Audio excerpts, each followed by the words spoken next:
పిల్లలందరికీ కూడా నా ఆశీర్వాదం. ఇక్కడ ఉన్నటువంటి జిల్లా పరిషత్ బాయ్స్ హై స్కూల్ ఉపాధ్యాయులకు, ప్రథమ ఉపాధ్యాయులకు, ఎంఈఓ గారికి అందరికీ కూడా పేరు పేరున నమస్సులు.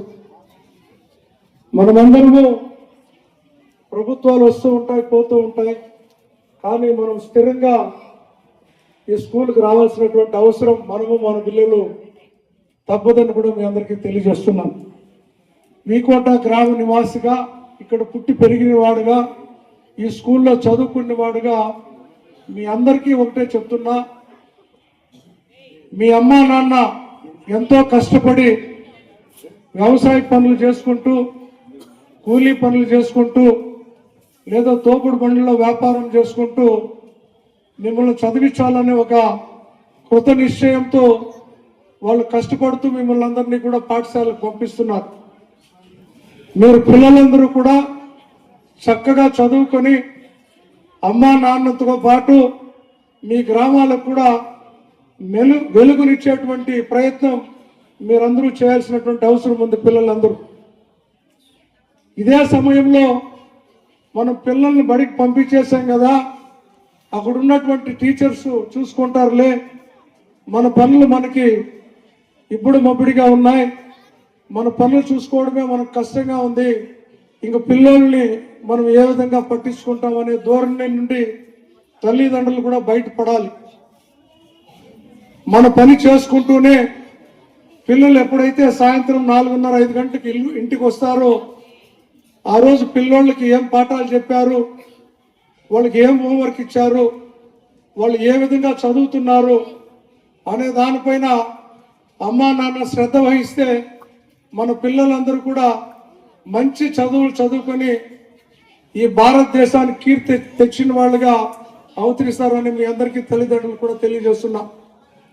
ఇప్పుడే అడిగా మేడంను, సార్ను, 561 మంది స్టూడెంట్లు ఉండే ఈ స్కూల్లో మినిమం ఒక 300 మంది తల్లిదండ్రులు వచ్చింటే కూడా సంతోషంగా ఉండేది.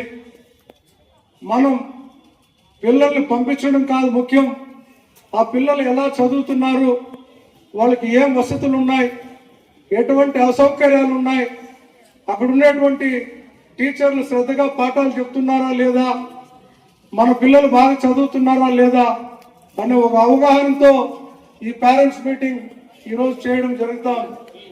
ఎక్కడైనా ఇబ్బందికర పరిస్థితులు మీ పిల్లోళ్ళు ఎదుర్కొ ఉంటే తల్లిదండ్రులుగా అడిగేటువంటి బాధ్యత ప్రభుత్వాలు మీకు కల్పిస్తూ ఉంటాయి. సంవత్సరంలో మీరు ఇలాంటి అవకాశాన్ని సద్వినియోగం చేసుకొని మీ బిడ్డల కోసం, భావి భారత పౌరుల కోసం 1 గంట దినాము కేటాయిస్తే ఆ పిల్లల భవిష్యత్తు ఎంతో ముందుకు వెళ్తుందని కూడా మీ అందరికీ తెలియజేస్తున్నా. ఈరోజు మనం అందరము కూడా చిన్న స్థాయి కుటుంబాలే, మధ్యతరగతి కుటుంబాలు, వ్యవసాయ పొలం ఉండొచ్చు, లేకపోవచ్చు, దినసలు కూలీ కావచ్చు, లేదా ఫుట్పాత్ పైన వ్యాపారం చేసుకునేవాళ్ళు కావచ్చు, లేదా తోపుడు బండిలో వ్యాపారం చేసుకునేవాళ్ళు కావచ్చు. మనం ఈరోజు పడుతున్నటువంటి కష్టాన్ని మన బిడ్డలకు ఇవ్వకూడదు, మన బిడ్డలను మంచి చదివించాలనే ఉద్దేశంతోనే మనం అందరము కూడా మన బిడ్డలందరినీ స్కూల్కి పంపుతున్నాం. పంపడం ఒకటే కాదు బాధ్యత, మనం మన బిడ్డ స్కూల్కి వెళ్తున్నప్పుడు ఆ బిడ్డ ఏ విధంగా చదువుతున్నాడు, ఏ విధమైనటువంటి సబ్జెక్ట్లో వీక్ ఉన్నాడు, ఆ పిల్లోనికి కావాల్సినటువంటి ఇన్ఫ్రాస్ట్రక్చర్ స్కూల్లో ఇస్తున్నారా లేదా అన్నట్టు చూడాల్సినటువంటి బాధ్యత కూడా మన మీద, మన తల్లిదండ్రుల పైన ఉందని చెప్పి కూడా సవినయంగా తెలియజేస్తున్నాం. ముఖ్యంగా ఏ ప్రభుత్వాలు ఉన్నప్పటికీ, ప్రభుత్వాలు వస్తూ ఉంటాయి, పోతూ ఉంటాయి. గతంలో కూడా ఇలాంటి వసతులే ఉన్నాయి, రాబోయేటువంటి ప్రభుత్వాలు కూడా ఈ వసతుల్ని ఎక్కడా తీయు. మన బిడ్డలకు కావాల్సినటువంటి మధ్యాహ్న భోజనాలు అయితేనేమి, వాళ్ళు కావాల్సుకున్నటువంటి చదువుకునేటువంటి పాఠ పుస్తకాలు, నోటు పుస్తకాలు అయితేనేమి, వాళ్ళకి కావాల్సినటువంటి యూనిఫామ్స్ అయితేనేమి అన్ని కూడా సమకూర్చాల్సినటువంటి బాధ్యత ప్రభుత్వాలు ఏవైనప్పటికీ ఉన్నాయని కూడా మీ అందరికీ తెలియజేస్తున్నాం. ముఖ్యంగా పిల్లల చదువు పైన అన్ని ప్రభుత్వ పాఠశాలలో కూడా శ్రద్ధగా పాఠాలు చెప్తున్నారు మన మండలంలో అని నేను మీ అందరికీ కూడా తెలియజేస్తున్నా. ముఖ్యంగా మన మండలంలో నేను జిల్లా పరిషత్ చైర్మన్ గా ఈ మండలంలో ఉన్నప్పుడు మనం నాడు నేడు అనే కార్యక్రమంలో మొదటి విడత 26 స్కూళ్ళు ఇస్తే రెండో విడతలో ఎంఈఓ చంద్రశేఖర్ గారితో మాట్లాడి సార్ మనకు స్కూల్ ఎక్కువ ఉన్నాయి, మనం ఇవన్నీ కూడా ఒకేసారి పెట్టగలిగితే నా పీరియడ్లో అన్ని ముందుకు తీసుకుపోగలుగుతాను అని చెప్పి చెప్పడం ఒకటే తడుగా చంద్రశేఖర్ గారు 101 స్కూళ్ళు సెలెక్ట్ చేసి శాంక్షన్ చేయడం కూడా జరిగింది. కానీ కొన్ని అనివార్య కారణాల వల్ల ప్రభుత్వాలు మారడం, మళ్ళా ఇప్పుడు జరుగుతున్నటువంటి పనులన్నీ కూడా ఈ 2 సంవత్సరాలుగా ఆగిపోవడం చూస్తున్నాం. కానీ ఈ మధ్యనే సర్వశిక్ష అభియాన్ పీడీ గారితో మాట్లాడాను. లేదు సార్ 150 కోట్లు జిల్లాకు వచ్చాయి, మనం దగ్గరలోనే ఇన్కంప్లీటెడ్ వర్క్స్ ఏమున్నాయో ఆ స్కూల్స్ అన్ని కూడా కంప్లీట్ చేసే విధంగా ఒక ప్రణాళిక సిద్ధం చేస్తున్నాం. అన్ని కూడా మండల ఎంఈఓస్ లో ఆ స్కూల్లో ఉండేటువంటి ప్రధాన ఉపాధ్యాయులతో చర్చించడం జరిగింది.